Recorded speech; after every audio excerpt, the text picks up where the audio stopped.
And now we're joined by Chris Webber. And of course, the first thing we have to say is congratulations, right, Jalen? Absolutely, congratulations, no doubt about it. How about this? Macy Edward, Christopher Webber. Congratulations, my brother, for one of your day ones. Whether it's you balling at Temple Christian, whether it's you balling at Country Day, winning state championships, McDonald's All-American, Player of the Year in the state, a member of the Fab Five, driving a blue Corsica, playing in the league, going behind the back as a youngster against Charles Barkley, and putting in work, going to the Wizards, doing work, and now being inducted into the Hall of Fame. It's been a long time coming, brother. It took you 8 or 9 years for it to finally happen. Congratulations. How did you feel when you first got the call?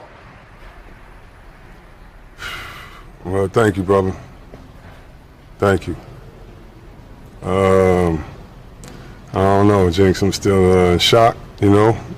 My father's very happy, so that makes me happy. My mother's happy, and it's just a moment, dog, of being grateful. I'm just thankful, man. Just thankful to all the people, the family members and friends and family, you know, that's been around. I'm just in shock. I really don't know what to say. So you're a Detroit kid. You've come so very far, balling at St. Cecilia. You put in so much time, so much energy, so much love, so much passion into your game, into your career. What are some of your most memorable moments of your playing career? Playing at 1300 Beauvais. Thank you to all the police officers that were our coaches in the Police Athletic League.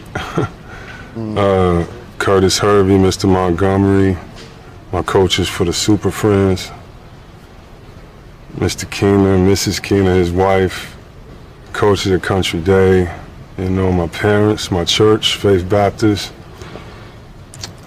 the prayer warriors, all my mother's prayer warriors out there, my father, him working, you know, in the factories for 30 years, you know. So those are things I think about. Like, the games I love and everything, but those are the things that made us. You know from what your mother put in you and how we wouldn't even be here where we are if it wasn't for our parents. It had nothing to do with the game. It had to do with the family and the love of the people in your community, your coaches, your family, your pastors, you know, and I'm just really thankful that God put all those people in my life to help me accomplish my dreams.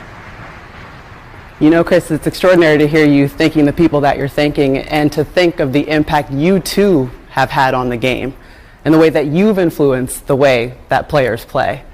Did you think when you first started out in the beginning, when you were coached by those policemen, that you would be inducted into the Hall of Fame? Nah.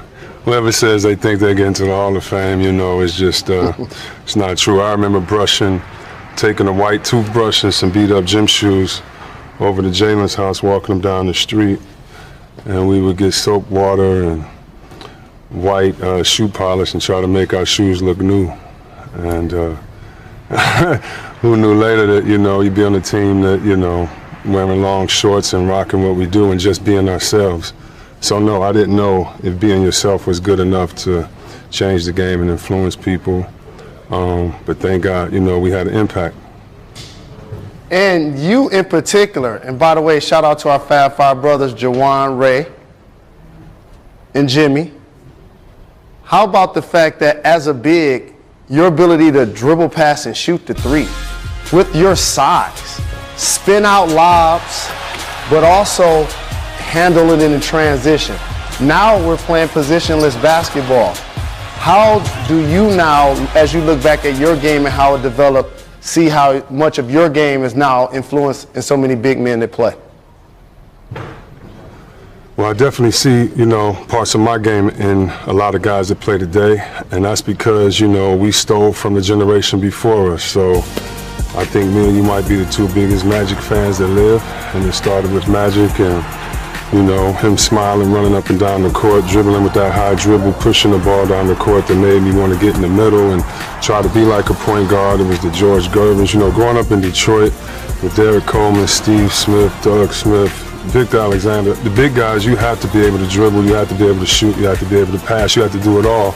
And so it was emulating myself after all those players that came before me, wanting to get their game, take it to another level, or put my thing on it. And, you know, I thank them. And then, you know, working at it, and, you know, who knew that, you know, who knew that the things we were working on, the things that coaches were saying you shouldn't do, you know, we knew it was right. We knew it was right. We knew that you can make players better, that you can get others involved. And so, you know, a lot of these thoughts, questions that you're asking me, I'm just thinking about them honestly for the first time, because when else do you really get to sit back and think about your career, you know, in such a way, and like everything you've been through. So I definitely know we had a great impact on the game, and it was because of our love, but definitely because of the Magics, Gervins, and all of them that came before us that showed us just a glimpse of what the game was going to be.